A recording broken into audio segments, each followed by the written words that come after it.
Hello बच्चों, मेरा नाम साक्षी गुप्ता है और आज आप मेरे साथ पढ़ेंगे व्याकरण की कक्षा 5 का पाठ 15 जिसका नाम है विराम चिन्ह पंक्चुएशन मार्क्स। पढ़िए और समझिए। विराम का शाब्दिक अर्थ होता है रुकना या विश्राम और चिन्ह का अर्थ है निशान। बोलते समय अपने विचारों और भावों को स्पष्ट ढंग से व्यक्त करने के लिए कभी कभी कुछ स्थानों पर थोड़ा रुकना पड़ता है और इस रुकावट को क्या बोलते हैं? विराम। लिखते समय इन रुकावटों को व्यक्त करने के लिए हम कुछ चिन्हों का प्रयोग करते हैं। इन चिन्हों को विराम चिन्ह कहते हैं। जैसे रोको मत, जाने दो, और इसी को ही अगर हम अलग विराम चिन्ह लगाकर पढ़ेंगे तो कैसे पढ़ेंगे? रोको मत, जाने दो। उपयुक्त पहले वाक्य में जाने वाले को रोको मत, उसे जाने दो, और दूसरे वाक्य में जाने वालों को रोको, उसे मत जाने दो। वाक्य में विराम चिन्ह का स्थान बदलने पर वाक्य का अर्थ बदल गया है, इसीलिए विराम चिन्ह का प्रयोग हमें उनके सही स्थान पर करना चाहिए। लिखित भाषा में विराम देने के लिए जिन चिन्हों का प्रयोग किया जाता है उन्हें विराम चिन्ह कहते हैं। हिंदी भाषा में प्रयोग होने वाले विराम चिन्ह आइए पढ़ते हैं। हिंदी भाषा में कौन कौन से विराम चिन्ह प्रयोग होते हैं? सबसे पहला है पूर्ण विराम, जिसका चिन्ह होता है ये अल्प विराम, अर्ध विराम, प्रश्न चिन्ह, उद्धरण चिन्ह, विस्मयादिबोधक और योजक चिन्ह, ये इनके चिन्ह होते हैं। आइए जानते हैं इनको विस्तार से। सबसे पहला है आपका पूर्ण विराम। वाक्य के पूर्ण होने की सूचना देने वाले चिन्ह को पूर्ण विराम कहते हैं। जैसे रामू खाना पका रहा है और पार्थ 5वीं कक्षा में पढ़ता है। अल्प विराम, पढ़ते समय जहां थोड़ी देर ठहरना हो वहां अल्प विराम लगाते हैं। जैसे मैंने पेन, पेंसिल, किताब और कॉपियां खरीदी। हाँ, मैं कल तक आ जाऊंगी। अर्ध विराम, पूर्ण विराम से कम देर ठहरने के लिए अर्ध विराम का प्रयोग होता है। जैसे वरुण आया, बैग रखा और खेलने चला गया। सवेरा हुआ, पक्षी चहचहाने लगे। आइए चलते हैं अगले पृष्ठ पर। अगले पृष्ठ में हम देखेंगे प्रश्न चिन्ह। जिन वाक्यों में प्रश्न किया जाता है उन वाक्यों के अंत में प्रश्न सूचक चिन्ह लगाया जाता है। जैसे तुम किस कक्षा में पढ़ते हो? क्या पिताजी लौट आए?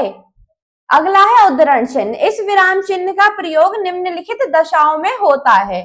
किसी के कथन को ज्यों का त्यों देने के लिए, जैसे पिताजी ने कहा था ईमानदारी की रोटी 56 भोग से बेहतर है, और नेहरू ने कहा आराम हराम है। अगला इसका प्रयोग होता है किसी पुस्तक, समाचार पत्र, कहानी, लेख आदि के नाम को इकहरे उद्धरण चिन्हों में लिखते हैं। जैसे क्या तुमने आज का नवयुग पढ़ा है? रामायण एक धार्मिक पुस्तक है। विस्मयादिबोधक चिन्ह, घृणा, शोक, भय आदि मन के भावों को प्रकट करने के लिए इस चिन्ह का प्रयोग किया जाता है। वाह, बहुत खूब, उफ, कितनी गर्मी है। योजक चिन्ह, इसका प्रयोग सामासिक, पुनरुक्त, युग्म तथा समता सूचक शब्दों के साथ किया जाता है। जैसे सुख दुख, बार बार, हानि लाभ, दिन रात, माता पिता आदि। आइए जानते हैं हमने इससे क्या सीखा। हमने इससे सीखा कि लिखित भाषा में रुकने के लिए जिन चिन्हों का प्रयोग किया जाता है उन्हें विराम चिन्ह कहते हैं। प्रमुख विराम चिन्ह है पूर्ण विराम, अल्प विराम, अर्ध विराम, उद्धरण चिन्ह, विस्मयादिबोधक चिन्ह और योजक चिन्ह। आइए चलते हैं इसकी अभ्यास पर। निम्नलिखित प्रश्नों के उत्तर दीजिए। ये आपके मौखिक प्रश्न है। इसमें आपको बताना है विराम चिन्ह।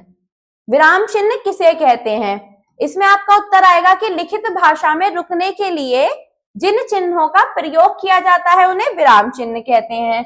भाषा में विराम चिन्हों का क्या महत्व है? भाषा में विराम चिन्हों का अत्यधिक महत्व है। जैसे कि विराम चिन्ह से हमें पता पड़ता है कि कहाँ हमें रुकना है। अल्प विराम कहाँ लगाया जाता है? वाक्य में कुछ देर रुकने के लिए अल्प विराम लगाया जाता है। पूर्ण विराम कब लगाया जाता है? वाक्य के अंत में पूर्ण विराम लगाया जाता है। आइए देखिए लिखित प्रश्न। सही विकल्प पर निशान लगाइए। जैसे लिखते समय रुकने के लिए लगाए चिन्ह क्या कहलाते हैं? आपका उत्तर है इसमें विराम चिन्ह। निम्नलिखित में अर्धविराम का चिन्ह कौन सा है? आपको इसमें बताना है कि अर्धविराम का चिन्ह। तो हमारा अर्धविराम का चिन्ह ये है। आइए चलते हैं प्रश्न ग पर। वाक्य की समाप्ति पर कौन सा चिन्ह लगता है? वाक्य की समाप्ति पर पूर्ण विराम। घृणा, शोक, हर्ष आदि भावों को प्रकट करने वाले चिन्ह क्या कहलाते हैं? विस्मय आदि बोधक चिन्ह। प्रस्तुत चिन्ह कब लगता है? प्रश्न पूछे जाने पर। प्रश्न 2, निम्नलिखित वाक्यों में उचित विराम चिन्ह लगाइए। जैसे लाल बहादुर शास्त्री ने कहा था जय जवान जय किसान, तो हम इसमें लगाएंगे उद्धरण चिन्ह। तुम कब वापस आओगे? कब प्रश्न पूछ रहा है, प्रश्नवाचक चिन्ह। हाय बेचारी का पैर टूट गया, तो ये क्या है? विस्मय आदि बोधक चिन्ह। मैंने बाजार से सब्जियां अल्प विराम, फल और दालें खरीदी पूर्ण विराम। हमें अपने आसपास सफाई रखनी चाहिए पूर्ण विराम और आसपास में योजक चिन्ह। प्रश्न 3, निम्नलिखित चिन्हों को पहचान कर इनके नाम लिखिए। ये क्या है? अल्प विराम, इस चिन्ह को क्या कहते हैं हम? अर्धविराम।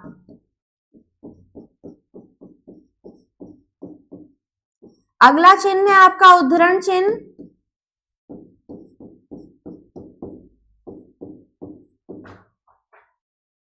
विस्मय आदि बोधक चिन्ह।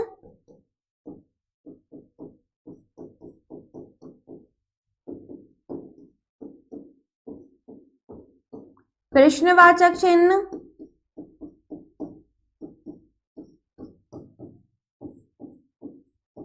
और योजक चिन्ह। अब करने की बारी। निम्नलिखित विराम चिन्हों का प्रयोग करते हुए एक एक वाक्य बनाइए। हमें कुछ विराम चिन्ह दिए हुए हैं जिसमें से हमें एक एक वाक्य बनाया है। जैसे पूर्ण विराम, आदित्य ने खाना खाया। क्या है? ये एक साधारण वाक्य है और इसके अंत में हमने किसका प्रयोग किया? पूर्ण विराम का। योजक चिन्ह, हमारे आसपास, तो आसपास में क्या है? योजक चिन्ह। बहुत से पेड़ हैं। अगला है आपका विस्मय आदि बोधक चिन्ह। तो इसमें वाह कितने सुंदर फूल हैं।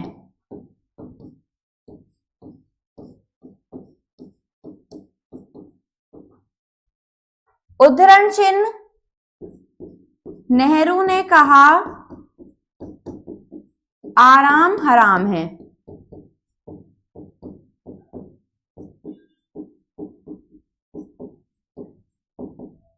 अगला है आपका प्रश्नवाचक चिन्ह। तुम क्या कर रहे हो? इसमें क्या है? एक प्रश्न। और अंत में हमने किसका प्रयोग किया? प्रश्नवाचक चिन्ह का। इसी के साथ आपका ये पाठ खत्म होता है और आप इसी प्रकार से अपनी अभ्यास पुस्तिका को पूरा कर लेंगे। धन्यवाद।